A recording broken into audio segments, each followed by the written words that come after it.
श्याम भक्तों, आज मैं बात करने वाला हूँ फाल्गुन मेले के मुख्य 2 दिनों के बारे में। आप सभी श्याम भक्तों को जय श्री श्याम।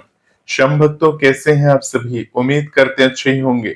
श्याम भक्तों, जैसे कि आप सभी जानते हैं कि साल 2026 में बाबा श्याम का जो फाल्गुनी लक्की मेला है वो 21 फरवरी से लेकर 28 फरवरी तक आयोजित किया जा रहा है। वैसे तो श्याम भक्तों, जब फाल्गुनी तिथि की शुरुआत हो जाती है तो बाबा श्याम को प्रत्येक दिन प्रिय है, परंतु बाबा श्याम का जो मुख्य मेला दिन है वो बाबा श्याम को समर्पित होता है। श्याम भक्तों, हम बात कर रहे हैं बाबा श्याम का मुख्य मेला, अर्थात हम बात कर रहे हैं फाल्गुन मास के शुक्ल पक्ष की एकादशी तिथि के बारे में और फाल्गुन मास की द्वादशी तिथि के बारे में। श्याम भक्तों, फाल्गुन मास के शुक्ल पक्ष तिथि को आमलकी एकादशी या रंग भरी एकादशी के नाम से भी जाना जाता है। ये एकादशी अपने आप में बहुत ही ज्यादा खास है और बाबा श्याम को समर्पित है। श्याम भक्तों, ऐसा माना जाता है जो भी भक्त इस दिन बाबा श्याम के दरबार में उपस्थित होकर और बाबा श्याम से भाव के साथ प्रार्थना करे तो बाबा श्याम तक उसकी आवाज जरूर पहुंचती है। श्याम भक्तों, बहुत ही महत्वपूर्ण दिन है ये। चलिए श्याम भक्तों, बात करते हैं कि खाटू धाम में इस दिन क्या क्या होता है। श्याम भक्तों, फाल्गुनी शुक्ल पक्ष एकादशी वाले दिन बाबा श्याम की रथ यात्रा निकलती है और श्याम भक्तों, ये जो रथ यात्रा होती है अपने आप में विशेष होती है।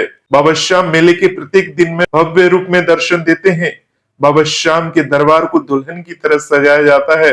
जो भी भक्त बाबा श्याम के दरबार में आता है वो बाबा श्याम के दरबार को देखकर मंत्रमुग्ध हो जाता है और उसके दिल से एक ही बात निकलती है, काश हम बाबा श्याम के दरबार में ही रुक जाए। तो श्याम भक्तों, फाल्गुन शुक्ल पक्ष एकादशी वाले दिन भारी संख्या में भक्त बाबा श्याम के दरबार में पधारते हैं। इतनी अत्यधिक भीड़ होती है कि अगर आप सोच रहे हैं कि मैं भी बाबा श्याम के दर्शन कर लूं तो श्याम भक्तों, ये आपके लिए एक परीक्षा के समान बन जाती है।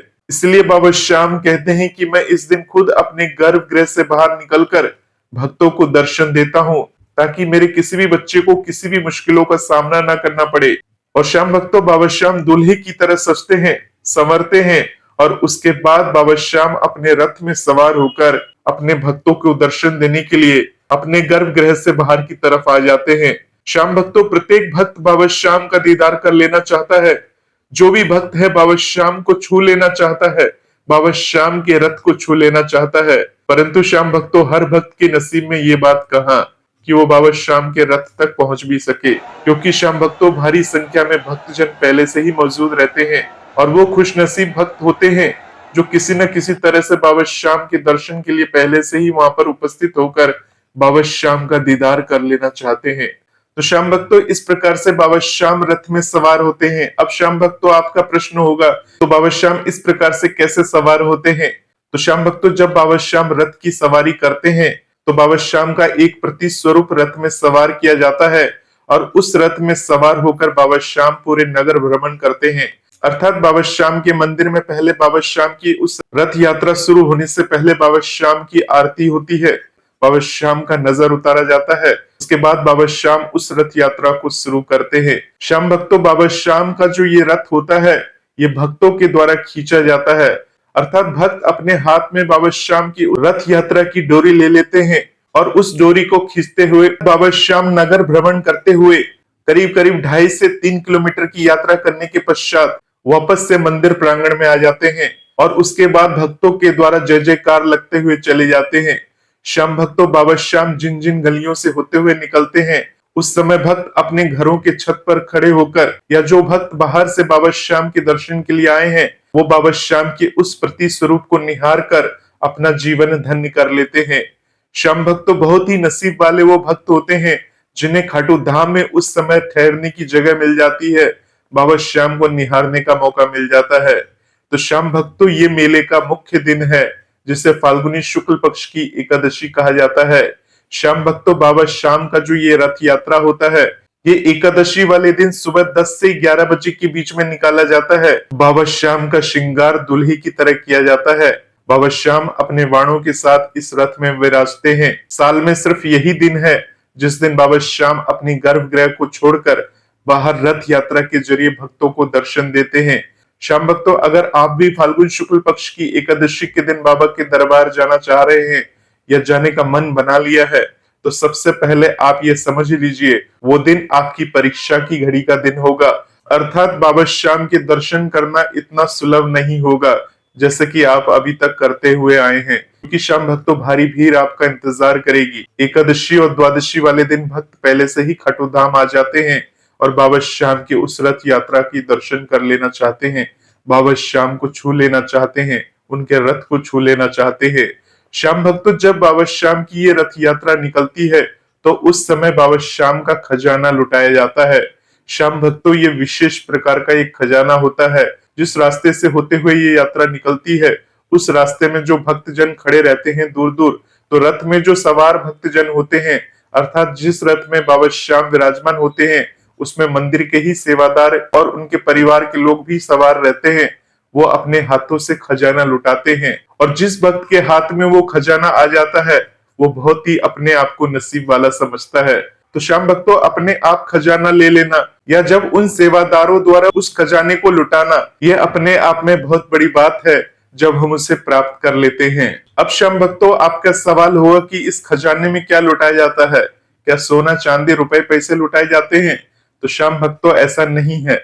खजाने के रूप में बाबा श्याम का प्रसाद बांटा जाता है, बाबा श्याम से जुड़े हुए पुष्प का वितरण किया जाता है, या बाबा श्याम के दरबार से जुड़ी हुई जो भी चीज उस रथ से आपको प्राप्त हो जाए, आप अपने आप को भाग्यशाली समझते हैं, वही बाबा श्याम का खजाना होता है। श्याम भक्तों सोना चांदी से क्या होता है? असल में तो बाबा श्याम का आशीर्वाद होता है। अगर प्रेम स्वरूप आपको एक पुष्प की प्राप्ति भी हो जाए तो वो बड़े से बड़े खजाने से भी ज्यादा कीमती होता है।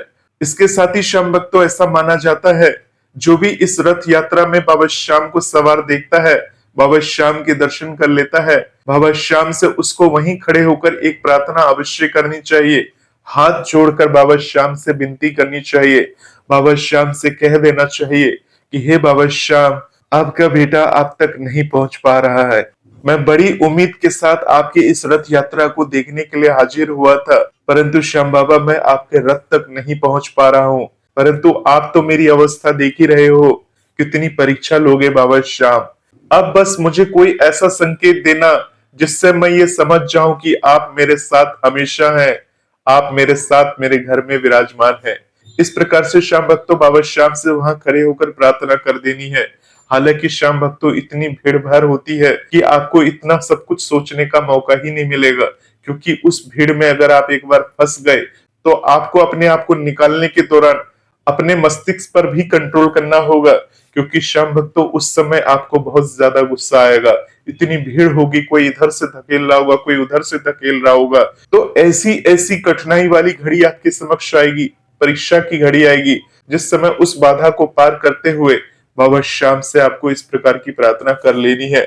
श्याम भक्तों उस दौरान अगर आप किसी धर्मशाला की छत पर विराजमान है या किसी जगह विराजमान है तो वहां से बाबा श्याम के उस रथ के ऊपर पुष्प वर्षा जरूर करिए, भगवान के ऊपर पुष्प जरूर बरसाइए। ऐसा माना जाता है श्याम भक्तों बाबा श्याम उस रथ में विराजमान होकर प्रत्येक भक्त को देखते हैं। ऐसा नहीं कि बाबा श्याम का जो वो रथ है वो आपके किनारे से निकल गए, आप दर्शन नहीं कर पाए, आप दर्शन नहीं कर पाए, परंतु बाबा श्याम ने जरूर आपको देख लिया होगा। तो इसमें कोई टेंशन लेने की बात नहीं है। बाबा श्याम बहुत ही करुणामयी है, बहुत ही दयालु है, अपने प्रत्येक भक्तों पर नजर जरूर टिका के रखते हैं। इस प्रकार से श्याम भक्त जब बाबा श्याम की वो रथ यात्रा समाप्त होकर मंदिर तक आती है तो वहां जो भक्त हैं बाबा श्याम के रथ में जो सजे हुए फूल इत्यादि हैं वो सब थोड़ा थोड़ा करके अपने साथ लेकर चले जाते हैं खजाने के रूप में। श्याम भक्तों मानो तो भगवान है, नहीं मानो तो कुछ भी नहीं। इसके साथ ही श्याम भक्तों एक मान्यता और है कि जब बाबा श्याम की रथ यात्रा निकलती है तो उससे पहले बाबा श्याम को 56 भोग अर्पण किया जाता है। बाबा श्याम का जो 56 भोग बनता है वो सारे बर्तन फिर से नए खरीदे जाते हैं। यानी जब भी फाल्गुन मास के शुक्ल पक्ष की एकादशी या द्वादशी के दिन बाबा श्याम का 56 भोग तैयार होता है तो प्रत्येक बर्तन नए खरीदे जाते हैं और उन नए बर्तनों में बाबा श्याम का भोग बनता है। श्याम भक्तों वो भोग बनने के बाद बाबा श्याम को अर्पण होता है, बाबा श्याम को समर्पित होता है। उसके बाद उन भोगों को भक्तों के बीच में बांट दिया जाता है। श्याम भक्तों ये भी एक खजाने के समान ही है। इसके अलावा श्याम भक्तों बात करते हैं मेले का जो दूसरा दिन है, अर्थात फाल्गुन मास की शुक्ल पक्ष की द्वादशी वाले दिन। श्याम भक्तों ये जो द्वादशी तिथि पड़ रही है ये 28 फरवरी 2026 को पड़ रही है। दिन रहेगा शनिवार का दिन, अर्थात श्याम भक्तों शनिवार के दिन ये मेले का आखिरी दिन होता है। श्याम भक्तों मेले के आखिरी दिन हर कोई भक्त बाबा श्याम के दर्शन कर लेना चाहता है, दीदार कर लेना चाहता है। तो श्याम भक्तों एकादशी और द्वादशी तो भारी भीड़ वाले दिन है। इस दिन तो भक्तों की संख्या बहुत बड़ी मात्रा में आती है खाटू धाम। इसके लिए विशेष लाइनें बनाई जाती है। तो श्याम भक्तों फाल्गुन शुक्ल पक्ष की द्वादशी तिथि वाले दिन खाटू धाम में क्या होता है? तो श्याम भक्तों बाबा श्याम का उसी प्रकार से श्रृंगार किया जाता है भव्य। इस प्रकार से आप प्रत्येक फाल्गुन शुक्ल पक्ष एकादशी के दिन बाबा श्याम का श्रृंगार देखते हैं, उससे कुछ अलग श्रृंगार किया जाता है। यानी श्याम भक्तों इस दिन जो बाबा श्याम का श्रृंगार होता है वो ड्राई फ्रूट्स के साथ श्रृंगार किया जाता है। बाबा श्याम का जो श्रृंगार होता है वो पूरा का पूरा श्रृंगार ड्राई फ्रूटों से ढका हुआ रहता है। श्याम भक्तों इस प्रकार से द्वादशी वाले दिन बाबा श्याम को 56 भोग भी अर्पण किया जाता है और 56 भोग अर्पण के साथ बाबा श्याम को नमस्कार किया जाता है। बाबा श्याम से अपनी मन्नतें मांगी जाती है, बाबा श्याम से विनती किए जाते हैं। श्याम भक्तों फाल्गुन शुक्ल पक्ष द्वादशी का वही दिन है जिस दिन वीर वरुरिक ने भगवान श्री कृष्ण को अपना शीश का दान दिया था। तो श्याम भक्तों ये दिन बेहद खास दिन है। और शुक्ल पक्ष की जो द्वादशी है यानी जो एकादशी का व्रत रखते हैं, यानी फाल्गुन शुक्ल पक्ष की एकादशी का जिसने व्रत रखा है वो व्रत का पारण द्वादशी वाले दिन करेंगे। अर्थात इस दिन बाबा श्याम को खीर चूरमे का भी भोग लगाया जाता है। फागुन में मेला लगता है बाबा का, वैसे हर एकादशी को लगता है और द्वादशी को ही बाबा को खीर चूरमा और जरूर लगता है। और खीर चूरमे के भोग के साथ बाबा श्याम को 56 भोग अर्पण किया जाता है। बाबा श्याम का श्रृंगार ड्राई फ्रूट्स के साथ किया जाता है। तो श्याम भक्तों अगर आप खाटू धाम नहीं जा पा रहे, अर्थात आप ये सोच रहे हैं बहुत ज्यादा भीड़ होगी, बहुत ज्यादा प्रॉब्लम होगी, तो श्याम भक्तों बाबा श्याम की ये कठिन परीक्षा होती है। हर किसी को बाबा श्याम के स्वरूप के इतने भव्य सुंदर दर्शन नहीं होते। जो भक्त इन दिनों में जाकर बाबा श्याम के दर्शन करके आते हैं उनकी तो बात ही अलग होती है। परंतु श्याम भक्तों इस वीडियो को बनाने का ये मतलब नहीं है इस वीडियो में बताई गई बातों को सुनकर खाटू धाम में उपस्थित हो जाए, अपने साथ बुजुर्गों को, बच्चों को और बुजुर्ग महिलाओं को इस दिन खाटू धाम लेकर चले जाएं और ये समझ कर जाएं कि बाबा श्याम आपकी परीक्षा लेंगे, बाबा श्याम आपकी कठिनाइयों को दूर करेंगे और लाइन में खड़े होकर बाबा श्याम के दर्शन के लिए आप पहुंचेंगे। तो श्याम भक्तों दिक्कत आपको हो सकती है, क्योंकि श्याम भक्तों बाबा श्याम के दर्शन इतने सुलभ नहीं होंगे ये 2 दिन, क्योंकि भारी भक्तों की भीड़ होगी। और खाटू धाम में जो विशेष लाइनें बनाई गई हैं उनमें तो कई भक्त तो ये कह रहे हैं जो जिग जैग वाली लाइन बनाई गई है बांस बल्लियों से, वो करीब 20 किलोमीटर लंबी है। अर्थात 20 किलोमीटर जिग जैग में ही आपको घूमना होगा। आपको इस बार खाटू श्याम जी के मेले में मंदिर के पास आने के बाद भी 20 किलोमीटर और चलना पड़ेगा। मैं बात कर रहा हूँ फिलहाल चारण मैदान में खड़ा हूँ यहाँ। यदि आप सोच रहे हैं हम अपनी कार से आ रहे हैं तो कार, बाइक इत्यादि के लिए विशेष पार्किंग स्थल बनाए गए हैं। उन पार्किंग स्थलों में अपने वाहनों को पार्किंग करना है, फिर वहां से पैदल होते हुए खाटू धाम में जो खाली जमीनें हैं उन जमीनों में बांस बल्लियों के द्वारा लाइनें बनाई गई हैं। वो लाइनें काफी लंबी है, उन लाइनों से होते हुए बाबा श्याम के दरबार तक आपको पहुंचना होगा। तो श्याम भक्तों ये यात्रा इतना आसान नहीं है जितना कि आप समझ रहे हैं। और इसके बावजूद भी आप ऐसे लोगों को ले जा रहे हैं जो बुजुर्ग हैं, बच्चे हैं या गर्भवती स्त्री हैं या जो वृद्ध हो चुके हैं। ऐसे लोग जो इन 2 दिनों में जा रहे हैं उनके लिए समस्या बहुत ज्यादा गंभीर है। हालांकि वहां पर पुलिस प्रशासन इत्यादि की पूरी व्यवस्था है, समुचित व्यवस्था है, परंतु श्याम भक्तों यात्रा तो आपको अपने पैरों से ही करनी होगी। कोई आपको गोदी में उठाकर वहां तक यात्रा नहीं कराएगा। इसलिए इन विशेष बातों को ध्यान में रखकर आपको कार्य करना चाहिए। सोच समझकर आपको खाटू धाम में मेले के ये 2 विशेष दिन जाना चाहिए। अब श्याम भक्तों आप बोलेंगे कि बाकी दिन क्या हम जा सकते हैं, लेके जा सकते हैं? तो श्याम भक्तों आपको बता दूं मेले के कुल 8 दिन है और 8 दिनों में हर भक्त बाबा श्याम के दर्शन कर लेना चाहता है। जब अत्यधिक भीड़ होती है तब उन विशेष लाइनों को खोला जाता है, यानी कि सीधे सीधे लाइनों से दर्शन आपको नहीं होंगे। यानी लोगों की संख्या अगर अधिक बढ़ती है तो उस स्पेशल लाइनों को चालू किया जाता है।